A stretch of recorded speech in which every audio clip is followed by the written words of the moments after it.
Egyptian മരുഭൂമിയിലെ സ്വർണ്ണമണലിൽ ഗാംഭീര്യത്തോടെ ഉയർന്നുനിൽക്കുന്ന ഗീസയിലെ പിരമിഡുകൾ ഒരു പുരാതന നാഗരികതയുടെ മഹത്വത്തിന് നിശബ്ദമായ സാക്ഷ്യം വഹിച്ചുകൊണ്ട് 4500 വർഷത്തിലേറെയായി നിലകൊള്ളുന്നു. ഈ ഭീമാകാരമായ ശിലാനിർമ്മിതികൾ, പ്രത്യേകിച്ച് ഗ്രേറ്റ് പിരമിഡ് ഓഫ് കൂഫു, വെറും വാസ്തുവിദ്യാ അത്ഭുതങ്ങൾ മാത്രമല്ല, അവ കല്ലിൽ കൊത്തിയെടുത്ത പ്രഹേളികകളാണ്. നൂതന യന്ത്രസാമഗ്രികളൊന്നുമില്ലാത്ത ഒരു കാലഘട്ടത്തിൽ ഗണിതശാസ്ത്രപരമായ കൃത്യതയോടെ അവ എങ്ങനെയാണ് നിർമ്മിച്ചത്? ആരാണ് ഈ നിർമ്മാണങ്ങളുടെ യഥാർത്ഥ സൂത്രധാരൻ?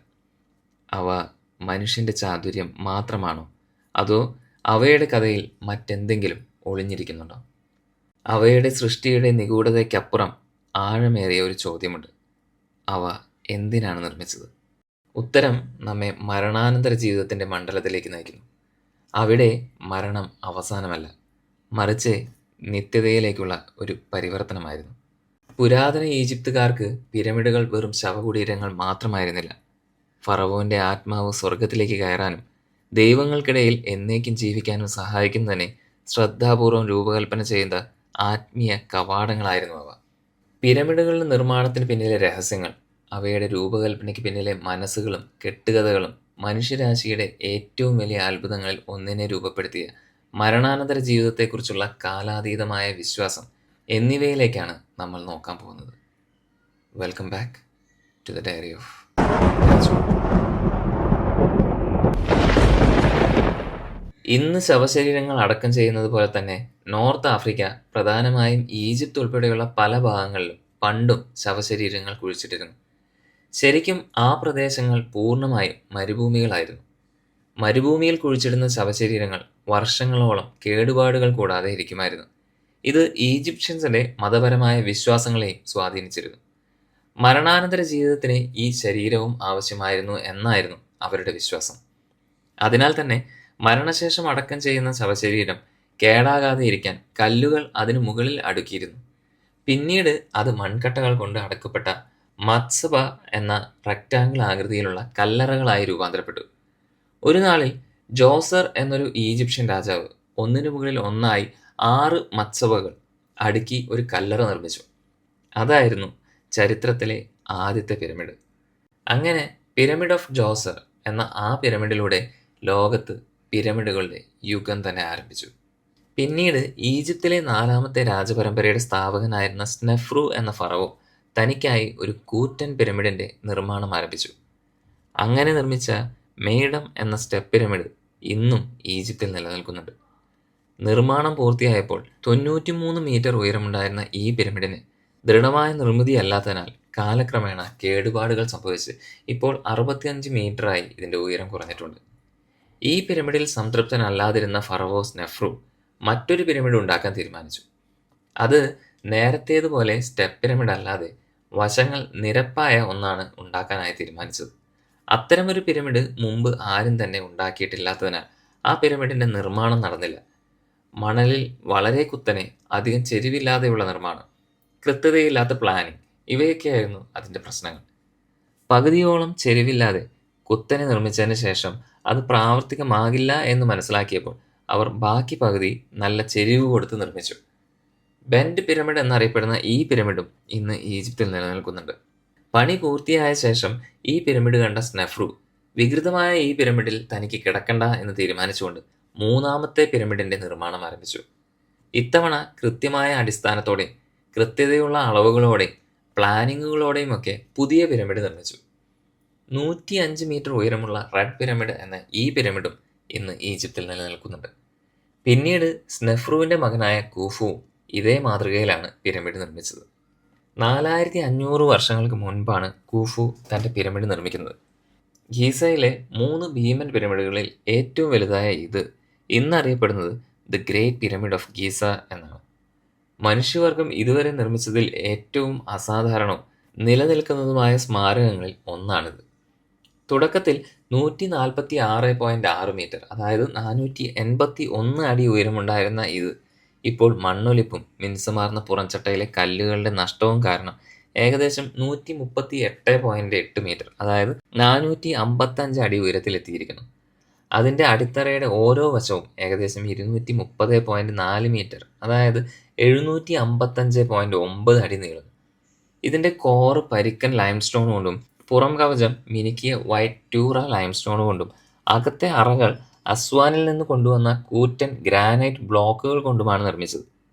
നിരവധി ടൺ വീതം ഭാരമുള്ള 2.3 ദശലക്ഷത്തിലധികം ചുണ്ണാമ്പുകല്ലുകൾ ഗ്രാനൈറ്റ് ബ്ലോക്കുകളും ചേർന്ന് നിർമ്മിച്ച ഇത് ഇന്നും മനസ്സിലാക്കാൻ കഴിയാത്ത വിധത്തിൽ പുരാതന ലോകത്തിലെ അവശേഷിക്കുന്ന ഒരേ ഒരു അത്ഭുതമായി തുടരുന്നു. വടക്കോട്ടുള്ള അതിൻ്റെ കൃത്യമായ വിന്യാസവും ആന്തരിക അറകളുടെയും വഴികളുടെയും സങ്കീർണതയും കൂടിച്ചേർന്ന് അതിൻ്റെ കാലത്തേക്കാൾ വളരെ മുമ്പുള്ള ഒരു എഞ്ചിനീയറിംഗ് തലത്തെ സൂചിപ്പിക്കുന്നു. എന്നാൽ പിരമിഡ് വെറുമൊരു ശവകുടീരം മാത്രമായിരുന്നില്ല, അത് ഒരു ആത്മീയ ചിഹ്നമായിരുന്നു. കൂഫുവിൻ്റെ ആത്മാവിനെ സ്വർഗത്തിലേക്ക് കയറാനും ദൈവങ്ങളിൽ ചേരാനും സഹായിക്കുന്നതിനെ രൂപകൽപ്പന ചെയ്ത ഒരു പ്രപഞ്ച യന്ത്രമായിരുന്നു ഈ പിരമിഡ്. ഈ ഘടനയുടെ രൂപകൽപ്പന സെലസ്ഷ്യൽ പാറ്റേൺസിനെ പ്രതിഫലിപ്പിക്കുന്നതായി വിശ്വസിക്കപ്പെടുന്നു.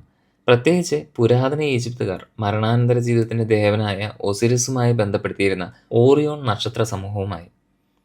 ആന്തരികമായി പിരമിഡിന് 3 പ്രധാന അറകൾ, അതായത് അടിത്തട്ടിൽ കൊത്തിയെടുത്ത ഭൂഗർഭ അറ, രാജ്ഞിയുടെ അറ, പിന്നെ രാജാവിന്റെ അറ, കൂടാതെ വിവിധ ഇടനാഴികളും കുത്തനെയുള്ള ചെരിഞ്ഞ ഗ്രാൻഡ് ഗാലറിയും ചേർന്ന് ഒരു സങ്കീർണമായ രൂപരേഖയാണുള്ളത്. ഉള്ളതിൽ ആഴത്തിൽ സ്ഥിതി ചെയ്യുന്ന ഗ്രാൻഡ് ഗാലറി രാജാവിന്റെ അറയിലേക്കാണ് നമ്മെ നയിക്കുന്നത്. അവിടെ ഫറവോയെ ഒരു ഇറ്റേണൽ ബീയിങ് ആയി മാറ്റുന്നതിനായുള്ള ആചാരങ്ങൾ നടക്കുമായിരുന്നു. സാങ്കേതിക വിദ്യയുടെയും പര്യവേക്ഷണത്തിൻ്റെയും ആധുനിക യുഗത്തിൽ പോലും ഗ്രേറ്റ് പിരമിഡ് അതിൻ്റെ രഹസ്യങ്ങൾ സംരക്ഷിക്കുന്നത് തുടരുന്നു. നൂതന സ്കാനുകൾ അതിൻ്റെ ക്യാമ്പിനുള്ളിൽ മറഞ്ഞിരിക്കുന്ന ശൂന്യതകൾ വെളിപ്പെടുത്തിയിട്ടുണ്ട്. ഇത് ഇപ്പോഴും കണ്ടെത്താത്ത പുതിയ സംവാദങ്ങൾക്കും ജിജ്ഞാസയ്ക്കും തിരികൊളുത്തുന്നു. ഗീസയിലെ ഗ്രേറ്റ് പിരമിഡ് ഫറവോ ഖൂഫുവിൻ്റെ ശവകുടീരമായിട്ടാണ് നിർമ്മിച്ചതെങ്കിലും അതിനുള്ളിൽ മമ്മിയാക്കപ്പെട്ട ശരീരമോ ശവസംസ്കാര നിധികളോ ഇതുവരെ കണ്ടെത്തിയിട്ടില്ല. രാജാവിൻ്റെ അറയിൽ നിന്ന് കണ്ടെത്തിയ ഒരേയൊരു വസ്തു അലങ്കാരങ്ങളില്ലാത്തതും മൂടിയില്ലാത്തതുമായ ഒരു വലിയ ശൂന്യമായ ഗ്രാനൈറ്റ് സർക്കോഫാഗസ് ആണ്. പുരാതന കാലത്ത്, ഒരുപക്ഷെ നിർമ്മാണത്തിന് ഏതാനും നൂറ്റാണ്ടുകൾക്ക് ശേഷം പിരമിഡ് കൊള്ളയടിക്കപ്പെട്ടതാണെന്നും ഖൂഫുവിൻ്റെ ശരീരവും നിധികളും മോഷ്ടിക്കപ്പെട്ടുവെന്നും മിക്ക പണ്ഡിതന്മാരും വിശ്വസിക്കുന്നു. ഖൂഫുവിനെ ഒരിക്കലും പിരമിഡിൽ അടക്കം ചെയ്തിട്ടില്ലെന്നും അദ്ദേഹത്തിൻ്റെ അവശിഷ്ടങ്ങൾ മറ്റൊരിടത്തേക്ക് മാറ്റിയിട്ടുണ്ടാകാമെന്നും മറ്റൊരു സിദ്ധാന്തം സൂചിപ്പിക്കുന്നു. സമീപ വർഷങ്ങളിൽ മറഞ്ഞിരിക്കുന്ന അറകൾക്കുള്ളിൽ തിരയാൻ ശാസ്ത്രജ്ഞർ മ്യൂവോൺ സ്കാനുകൾ, ഇൻഫ്രാറെഡ് ഇമേജിംഗ് പോലുള്ള നൂതന സാങ്കേതികവിദ്യ ഉപയോഗിച്ചു. ഈ ശ്രമങ്ങൾ ഗ്രാൻഡ് ഗാലറിക്ക് മുകളിൽ ഒരു നിഗൂഢമായ വലിയ ശൂന്യത വെളിപ്പെടുത്തി തന്നു. പക്ഷേ ഇതുവരെ ഒരു മമ്മിയോ അടക്കം ചെയ്ത അറയോ കണ്ടെത്തിയിട്ടില്ല. തൽഫലമായി ഖൂഫുവിൻ്റെ മൃതദേഹം എവിടെയാണെന്നത് പുരാതന ഈജിപ്തിലെ ഏറ്റവും നിലനിൽക്കുന്ന രഹസ്യങ്ങളിൽ ഒന്നായി തുടരുന്നു. BC 2560ഓടെയാണ് ഈ പിരമിഡിന്റെ നിർമ്മാണം പൂർത്തിയായത്. ആ സമയത്ത് ഇതിന്റെ ഉയരം 146.6 മീറ്റർ, അതായത് 481 അടിയായിരുന്നു. അതിനാൽ ഇത് ലോകത്തിലെ ഏറ്റവും ഉയരം കൂടിയ മനുഷ്യനിർമ്മിത ഘടനയായിരുന്നതായി ചരിത്രം പറയുന്നു. ഈ റെക്കോർഡ് ഏകദേശം 3800 വർഷം വരെ ഒന്നിനും മറികടക്കാനായില്ല. പിന്നീട് 14-ാം നൂറ്റാണ്ടിലാണ് ഇംഗ്ലണ്ടിലെ ലിങ്കൻ കത്തീഡ്രൽ എന്ന 160 മീറ്റർ ഉയരമുള്ള ഗോപുരം ഈ റെക്കോർഡ് തകർത്തത്. താരതമ്യത്തിനായി പറഞ്ഞാൽ സ്റ്റാച്യു ഓഫ് ലിബർട്ടി അടിഭാഗം ഉൾപ്പെടെ 93 മീറ്റർ ഉയരമുള്ളതാണ്. അതിനേക്കാൾ വലുതാണ് ഈ പിരമിഡ്. 96 മീറ്റർ നീളമുള്ള ബിഗ് ബെൻ, 73 മീറ്റർ നീളമുള്ള താജ്മഹൽ എന്നിവയും ഗീസ പിരമിഡിനേക്കാൾ ഉയരം കുറഞ്ഞവയാണ്. അതേസമയം ഇന്ന് നിലനിൽക്കുന്ന ആധുനിക കെട്ടിടങ്ങളുമായി താരതമ്യപ്പെടുത്തുമ്പോൾ പിരമിഡ് വലുതായിരിക്കില്ല. ഉദാഹരണത്തിന് ഐഫൽ ടവർ 300 മീറ്റർ ഉയരമുള്ളതാണ്. അതിനേക്കാൾ മുകളിലാണ് ഇന്ന് ലോകത്തെ ഏറ്റവും ഉയരം കൂടിയ കെട്ടിടമായ ബുർജ് ഖലീഫ. അതിൻ്റെ ഉയരം 828 മീറ്ററാണ്. എന്നിരുന്നാലും 4500 വർഷങ്ങൾക്ക് മുമ്പ് യാതൊരു യന്ത്രസഹായവുമില്ലാതെ ഇത്തരമൊരു കൃത്യതയോടെ പണിത ഈ പിരമിഡ് ഇതിഹാസത്തിൽ ഏറ്റവും വലിയ മനുഷ്യനിർമ്മിത കെട്ടിടമാണ് എന്നതിൽ യാതൊരു സംശയവുമില്ല. ഒരു വാസ്തുവിദ്യ മാസ്റ്റർ പീസ് എന്നതിലുപരി ഗീസയിലെ ഗ്രേറ്റ് പിരമിഡ് ശക്തിയുടെയും നിഗൂഢതയുടെയും മരണത്തിനപ്പുറമുള്ള ജീവിതത്തോടുള്ള മനുഷ്യരാശിയുടെ നിലനിൽക്കുന്ന ആകർഷണത്തിൻ്റെയും കാലാതീതമായ പ്രതീകമായി നിലകൊള്ളുന്നു. സെക്കൻഡ് പിരമിഡ് ഓഫ് ഗീസ എന്നറിയപ്പെടുന്ന പിരമിഡ് ഓഫ് കഫ്രെ ഗ്രേറ്റ് പിരമിഡിൻ്റെ തെക്കു പടിഞ്ഞാറായി സ്ഥിതി ചെയ്യുന്ന ഒരു ഗംഭീര ഘടനയാണ്. ഇത് ഈജിപ്തിലെ 4-ാം രാജവംശകാലത്ത്, അതായത് BC 2558 മുതൽ 2532 കാലഘട്ടത്തിൽ ഖൂഫുവിൻ്റെ മകനും സിംഹാസനത്തിൻ്റെ പിൻഗാമിയുമായ ഫറവോ കാഫ്രയുടേതാണ്. പിതാവിന്റെ പിരമിഡിനേക്കാൾ ഉയരത്തിൽ അല്പം ചെറുതാണെങ്കിലും ഖഫ്രയുടെ സ്മാരകത്തിന് സവിശേഷമായ ഒരു ദൃശ്യ നേട്ടമുണ്ട്. ഇത് ഉയർന്ന നിലത്താണ് നിർമ്മിച്ചിരിക്കുന്നത്. അതിനാൽ ചില കോണുകളിൽ നിന്ന് നോക്കുമ്പോൾ അത് ഉയരമുള്ളതാണെന്ന മിഥ്യാധാരണ സൃഷ്ടിക്കുന്നു.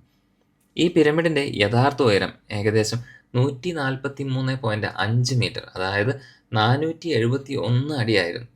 കാലക്രമേണ പുറംഭാഗത്തെ കല്ലുകൾ നഷ്ടപ്പെട്ടതിനാൽ ഇന്ന് ഇത് ഏകദേശം 136.4 മീറ്റർ, അതായത് 448 അടിയായി കുറഞ്ഞു നിൽക്കുന്നു. അതിന്റെ അടിത്തറയുടെ ഓരോ വശവും ഏകദേശം 215.5 മീറ്റർ, അതായത് 706 അടി നീളത്തിലാണുള്ളത്. കൂടാതെ ഈ പിരമിഡ് നിർമ്മിച്ചിരിക്കുന്നത് കൂറ്റൻ ചുണ്ണാമ്പുകല്ലുകൾ കൊണ്ടാണ്. അവയിൽ പലതും 4500 വർഷത്തിലേറെയായി ഉറച്ചതും ദൃഢമായി ഘടിപ്പിച്ചിരിക്കുന്നതുമായ നിലയിൽ തന്നെയാണ് ഇപ്പോഴുമുള്ളത്. ഈ പിരമിഡിന്റെ ഏറ്റവും ശ്രദ്ധേയവും വ്യത്യസ്തവുമായ സവിശേഷതകളിൽ ഒന്ന് അതിന്റെ മുകൾ ഭാഗത്തുള്ള പ്രിസർവ്ഡ് കേസിംഗ് സ്റ്റോൺസ് ആണ്. മിനുക്കിയ വൈറ്റ് ട്യൂറ ലൈംസ്റ്റോൺ ബ്ലോക്സ് ഒരു കാലത്ത് ഈ പിരമിഡിന്റെ മുഴുവൻ ഉപരിതലത്തെയും മൂടിയിരുന്നു. അത് സൂര്യനെ പ്രതിഫലിപ്പിക്കുകയും പിരമിഡിനെ മരുഭൂമിയിലെ വെളിച്ചത്തിൽ തിളക്കമാർന്നതാക്കുകയും ചെയ്തു. ഇന്ന് സർവേ ചെയ്തിരിക്കുന്ന ഈ മുകളിലെ പാളികൾ ഒരു കാലത്ത് ഈജിപ്തിലെ പിരമിഡുകൾ മിനുസമാർന്നതും തിളക്കമുള്ളതും ഗംഭീരവുമായി യഥാർത്ഥത്തിൽ എങ്ങനെ പ്രത്യക്ഷപ്പെട്ടിരുന്നു എന്നതിന്റെ ഒരു അപൂർവ കാഴ്ച നമുക്ക് നൽകുന്നു. ഖഫ്രെ പിരമിഡ് ഒരു ഒറ്റപ്പെട്ട ഘടനയല്ല. അത് പുരാതന ഈജിപ്ഷ്യൻ മതവിശ്വാസങ്ങളുടെയും രാജകീയ പ്രത്യയശാസ്ത്രത്തിന്റെയും മഹത്വം പ്രതിഫലിപ്പിക്കുന്ന ഒരു മഹത്തായ ശവസംസ്കാര സമുച്ചയത്തിന്റെ ഭാഗമാണ്. പിരമിഡിന് അടുത്തായി ഒരു മോർച്ചറി ടെമ്പിൾ ഈ സമുച്ചയത്തിൽ കാണാൻ കഴിയും. അത് നൈൽ നദിക്കടുത്തുള്ള വാലി ടെമ്പിളുമായി ഒരു ലോങ് കവേർഡ് കോസ്വേയുമായി ബന്ധിപ്പിച്ചിരിക്കുന്നു. കെയ്റോയിലെ ഈജിപ്ഷ്യൻ മ്യൂസിയത്തിൽ ഇപ്പോൾ സൂക്ഷിച്ചിരിക്കുന്ന പ്രശസ്തമായ ഒരു ഇരിപ്പിട പ്രതിമ ഉൾപ്പെടെ ഖഫ്രയുടെ നിരവധി അതിശയകരമായ പ്രതിമകൾ പുരാവസ്തു ഗവേഷകർ കണ്ടെത്തിയത് ഈ വാലി ടെമ്പിളിലാണ്. ഖഫ്രയുടെ സമുച്ചയത്തിലെ ഏറ്റവും പ്രതീകാത്മകമായ സവിശേഷത ദ ഗ്രേറ്റ് സ്വിങ്സ് ഓഫ് ഗീസ ആണ്. അത് വാലി ടെമ്പിളിനോട് ചേർന്നാണ് സ്ഥിതി ചെയ്യുന്നത്. സിംഹത്തിന്റെ ശരീരവും മനുഷ്യന്റെ മുഖവുമുള്ള ഖഫ്രയെ തന്നെ പ്രതിനിധീകരിക്കുന്നുവെന്ന് വിശ്വസിക്കപ്പെടുന്ന ഈ ഭീമാകാരമായ ചുണ്ണാമ്പുകല്ല് പ്രതിമ ലോകത്തിലെ ഏറ്റവും വലിയ മോണോലിത്തിക് ശില്പമാണ്. പിരമിഡ് കോംപ്ലക്സിലേക്കുള്ള പ്രവേശന കവാടം കാക്കുന്ന ഈ പ്രതിമ ശക്തി, ജ്ഞാനം, ദിവ്യ സംരക്ഷണം എന്നിവയെ പ്രതീകപ്പെടുത്തുന്നു. ഖഫ്രയുടെ പിരമിഡിന്റെ ഉൾഭാഗം ഗ്രേറ്റ് പിരമിഡിനേക്കാൾ താരതമ്യേന ലളിതമാണ്. താഴത്തേക്കുള്ള ഒരു വഴി പാറയിൽ കൊത്തിയെടുത്ത ഒരു ശ്മശാന അറയിലേക്ക് നയിക്കുന്നു. അവിടെ നിന്നും ഒരു ബ്ലാക്ക് ഗ്രാനൈറ്റ് സർക്കോഫാഗസ് കണ്ടെത്തിയിട്ടുണ്ട്. എന്നിരുന്നാലും അദ്ദേഹത്തിന്റെ പിതാവിന്റെ ശവകുടീരം പോലെ ഒരു മമ്മിയും ഒരിക്കലും അതിനുള്ളിൽ കണ്ടെത്തിയില്ല. ഒരുപക്ഷെ ആയിരക്കണക്കിന് വർഷങ്ങൾക്ക് മുമ്പ് അത് കൊള്ളയടിച്ച ആൻഷ്യൻ ടോംബ് റോബേഴ്സ് മൂലമാകാം. ഇതൊക്കെ ആണെങ്കിലും ഈ ഘടന പവിത്രമായ നിഗൂഢതയുടെയും നിശബ്ദ അധികാരത്തിന്റെയും ഒരു അന്തരീക്ഷം നിലനിർത്തുന്നു. പുരാതന ഈജിപ്തിലെ ഭരണാധികാരികളെ ശാശ്വതമാക്കാനും പ്രപഞ്ചക്രമത്തെ പ്രതിഫലിപ്പിക്കാനും ഭൗമികതയെ ദൈവികതയുമായി ലയിപ്പിക്കാനുള്ള ശാശ്വതമായ അഭിലാഷത്തിന്റെ തെളിവായി ഖഫ്രെ പിരമിഡ് ഇന്നും നിലകൊള്ളുന്നു. വലിപ്പത്തിൽ ഗ്രേറ്റ് പിരമിഡിനേക്കാൾ ചെറുതാണെങ്കിലും ഖഫ്രയുടെ പിരമിഡ് ചരിത്രപരമായ പ്രാധാന്യം, വാസ്തുവിദ്യ സങ്കീർണത, പ്രതീകാത്മക ശക്തി എന്നിവയിൽ അതിനോട് മത്സരിക്കുന്നു. പ്രത്യേകിച്ച് അദ്ദേഹത്തിന്റെ ശവസംസ്കാര പാരമ്പര്യത്തെ ശാശ്വതമായി സംരക്ഷിക്കുന്ന ഗാംഭീര്യമുള്ള സ്വിങ്സിനൊപ്പം. ഖഫ്രയുടെ മകനും കുഫുവിന്റെ ചെറുമകനുമായ ഫറവോ മെൻകൗറെ നിർമ്മിച്ച ദ പിരമിഡ് ഓഫ് മെൻകൗറെ ഗിസയിലെ 3 ഐക്കോണിക് പിരമിഡുകളിൽ ഏറ്റവും ചെറുതാണെങ്കിലും ചരിത്രപരവും വാസ്തുവിദ്യാപരവുമായ മൂല്യങ്ങളിൽ വളരെ വലുതാണ്. തുടക്കത്തിൽ ഏകദേശം 65.5 മീറ്റർ, അതായത് 215 അടി ഉയരമുണ്ടായിരുന്ന ഇത് ഇപ്പോൾ ഏകദേശം 61 മീറ്റർ, അതായത് 200 അടി ഉയരത്തിൽ നിൽക്കുന്നു. വലിപ്പം കുറവാണെങ്കിലും മെൻകൗറെ പിരമിഡിന്റെ നിർമ്മാണം സവിശേഷമായ ഒരു പരിഷ്കാരമാണ് കാണിക്കുന്നത്. ഇതിന്റെ കേസിങ്ങിന്റെ താഴത്തെ ഭാഗം അസ്വാനിൽ നിന്നുള്ള റോസ് നിറമുള്ള ഗ്രാനൈറ്റ് ഉപയോഗിച്ചാണ് നിർമ്മിച്ചത്. അതേസമയം മുകൾ ഭാഗം വൈറ്റ് ട്യൂറ ലൈംസ്റ്റോണുകൾ കൊണ്ട് പൂർത്തിയാക്കാൻ ഉദ്ദേശിച്ചിരുന്നു. പക്ഷേ ഇതിൽ ഭൂരിഭാഗവും പൂർത്തിയായില്ല. ഒരുപക്ഷെ ഫറവോയുടെ മരണം കൊണ്ടായിരിക്കാം അത് പൂർത്തിയാക്കാൻ കഴിയാതിരുന്നത്. പിരമിഡിന്റെ അടിത്തറയ്ക്ക് ഇരുവശത്തും ഏകദേശം 108.5 മീറ്റർ, അതായത് 356 അടി നീളമുണ്ട്. മെൻകൗറയുടെ ശവസംസ്കാര സമുച്ചയത്തിൽ അദ്ദേഹത്തെ മുൻഗാമികളുടേതിന് സമാനമായ ഒരു മോർച്ചറി ടെമ്പിൾ, ഒരു കോസ്വേ, ഒരു വാലി ടെമ്പിൾ എന്നിവ ഉൾപ്പെടുന്നു. ഈ പിരമിഡിനുള്ളിൽ പുരാവസ്തു ഗവേഷകർ ബസാൾട്ട് കൊണ്ട് നിർമ്മിച്ച ഒരു സർക്കോഫാഗസ് കണ്ടെത്തി. പക്ഷേ 1830കളിൽ ഇംഗ്ലണ്ടിലേക്ക് കൊണ്ടുപോകുന്നതിനിടെ അത് കൊണ്ടുപോയ കപ്പൽ കടലിൽ മുങ്ങിത്താണ്. പുരാതന കാലത്ത് ശവകുടീരം കൊള്ളയടിക്കപ്പെട്ടിരുന്നെങ്കിലും മെൻകൗറയുടെ പേരും മനുഷ്യാവശിഷ്ടങ്ങളും ആലേഖനം ചെയ്ത ഒരു മരശവപ്പെട്ടിയുടെ ശകലങ്ങൾ കണ്ടെത്തിയിരുന്നു. എന്നിരുന്നാലും ആ അവശിഷ്ടങ്ങളുടെ വ്യക്തിത്വം ഇപ്പോഴും തർക്കത്തിലാണ്. ദ പിരമിഡ് ഓഫ് മെൻകൗറെ അക്കാലത്ത് സമ്പദ്വ്യവസ്ഥയിലോ പ്രത്യയശാസ്ത്രത്തിലോ ഉള്ള മാറ്റത്തെ പ്രതിഫലിപ്പിക്കുന്നു. എന്നിരുന്നാലും പുരാതന ഈജിപ്തിലെ ഭീമാകാരമായ പിരമിഡ് നിർമ്മാണത്തിന്റെ യുഗത്തിന്റെ അന്ത്യം കുറിക്കുന്ന രാജകീയ പാരമ്പര്യത്തിന്റെ ശക്തമായ പ്രതീകമായി അത് ഇന്നും തുടരുന്നു. വർഷങ്ങളായി ഈജിപ്ഷ്യൻ പിരമിഡുകൾ, പ്രത്യേകിച്ച് ഗീസയിലെ ഗ്രേറ്റ് പിരമിഡ്, അന്യഗ്രഹ ജീവികളുടെ സഹായത്തോടെയാണ് നിർമ്മിച്ചതെന്ന് സൂചിപ്പിക്കുന്ന ഒരു സിദ്ധാന്തം പ്രചരിച്ചിരുന്നു. പുരാതന നാഗരികതകൾക്ക് ഇത്രയും വലുതും കൃത്യവുമായ സ്മാരകങ്ങൾ നിർമ്മിക്കാനുള്ള സാങ്കേതിക വിദ്യയോ അറിവോ ഇല്ലായിരുന്നു എന്ന വിശ്വാസത്തെ അടിസ്ഥാനമാക്കിയുള്ളതാണ് ഈ ഒരു ആശയം. മറ്റൊരു ലോകത്തു നിന്നുള്ള സഹായത്തിന്റെ അടയാളങ്ങളായി ശിലാഫലകങ്ങളുടെ ഭീമമായ ഭാരം, ആകാശഗോളങ്ങളുമായുള്ള തികഞ്ഞ വിന്യാസം, പിരമിഡിന്റെ അളവുകളിൽ ഉപയോഗിച്ചിരിക്കുന്ന നൂതന ഗണിതശാസ്ത്രം എന്നിവ സിദ്ധാന്തത്തിന്റെ വക്താക്കൾ ചൂണ്ടിക്കാണിക്കുന്നു. എന്നിരുന്നാലും മുഖ്യധാരാ പുരാവസ്തു ഗവേഷകരും ഈജിപ്തോളജിസ്റ്റുകളും ഈ അവകാശവാദത്തെ ശക്തമായി നിരാകരിക്കുന്നു. അക്കാലത്ത് ലഭ്യമായ ഉപകരണങ്ങളും സാങ്കേതിക വിദ്യകളും ഉപയോഗിച്ച് ഉയർന്ന വൈദഗ്ധ്യമുള്ള ഈജിപ്ഷ്യൻ തൊഴിലാളികളാണ് പിരമിഡുകൾ നിർമ്മിച്ചതെന്ന് കാണിക്കുന്ന വ്യക്തമായ പുരാവസ്തു തെളിവുകൾ ഇന്ന് ലഭ്യമാക്കിയിട്ടുണ്ട്. ഗ്രേറ്റ് പിരമിഡിനുള്ളിൽ നടത്തിയ ഖനനങ്ങളിൽ തൊഴിലാളികളുടെ ഗ്രാമങ്ങൾ, ഉപകരണങ്ങൾ, ക്വാറികൾ, അത് നിർമ്മിച്ച സംഘങ്ങളെ നാമകരണം ചെയ്തതായി കണ്ടെത്തിയിട്ടുള്ള ഗ്രാഫിറ്റികൾ പോലുമുണ്ട്. അവയൊന്നും അന്യഗ്രഹ ജീവികളുടെ പങ്കാളിത്തത്തെ സൂചിപ്പിക്കുന്നില്ല. ഏലിയൻ തിയറി സിനിമകളിലും ഡോക്യുമെന്ററികളിലും രസിപ്പിക്കുന്നതാണെങ്കിലും വാസ്തുവിദ്യ, ജ്യോതിശാസ്ത്രം, എഞ്ചിനീയറിംഗ് എന്നിവയിൽ ആയിരക്കണക്കിന് വർഷത്തെ പരിചയമുള്ള പുരാതന ഈജിപ്ഷ്യൻ നാഗരികതയുടെ നേട്ടങ്ങളെ യഥാർത്ഥത്തിൽ ദുർബലപ്പെടുത്തുന്നു. ഇവ അന്യഗ്രഹ ജീവികളോ മാന്ത്രികതയോ അല്ല, മറിച്ച് അവരുടെ കാലത്തേക്കാൾ വളരെ മുമ്പേ വിശ്വാസം, ദർശനം, എഞ്ചിനീയറിംഗ് വൈദഗ്ധ്യം എന്നിവയാൽ നയിക്കപ്പെടുന്ന മിടുക്കരായ പുരാതന ഈജിപ്തുകാരാണ് നിർമ്മിച്ചത്. എന്നിട്ടും നമ്മൾ കണ്ടെത്തിയ എല്ലാ പിരമിഡുകളും രഹസ്യങ്ങൾ സൂക്ഷിക്കുന്നു. മറഞ്ഞിരിക്കുന്ന ശൂന്യതകൾ, ഉത്തരം ലഭിക്കാത്ത ചോദ്യങ്ങൾ, പ്രപഞ്ച വിന്യാസങ്ങൾ തുടങ്ങി അവ ജിജ്ഞാസ ഉണർത്തുന്നത് തുടരുന്നു. അവ ഭൂതകാലത്തിൻ്റെ സ്മാരകങ്ങൾ മാത്രമല്ല, അവ ശാശ്വതമായ പ്രഹേളികകളാണ്. അവ ഇപ്പോഴും നക്ഷത്രങ്ങളെ നിരീക്ഷിക്കുന്നു, ഇപ്പോഴും വിസ്മയമുണർത്തുന്നു. കൂടാതെ ഉദ്ദേശ്യം, ഭാവന, ഐക്യം എന്നിവയാൽ മനുഷ്യരാശിക്ക് എന്തു നേടാൻ കഴിയുമെന്ന് നമ്മെ ഓർമ്മിപ്പിക്കുന്നു. പിരമിഡുകളുടെ കഥ പൂർത്തിയായിട്ടില്ല, അത് ഇപ്പോഴും എഴുതപ്പെട്ടുകൊണ്ടിരിക്കുകയാണ്, ഓരോരോ പുതിയ കണ്ടെത്തലുകളുമായി. അപ്പോൾ ഇന്നത്തെ വീഡിയോ നിങ്ങൾക്ക് ഒരുപാട് ഇഷ്ടമായി എന്ന് ഞാൻ വിശ്വസിക്കുന്നു. അടുത്ത വീഡിയോയിൽ വീണ്ടും കാണുന്നതുവരെ, this is Raju signing of.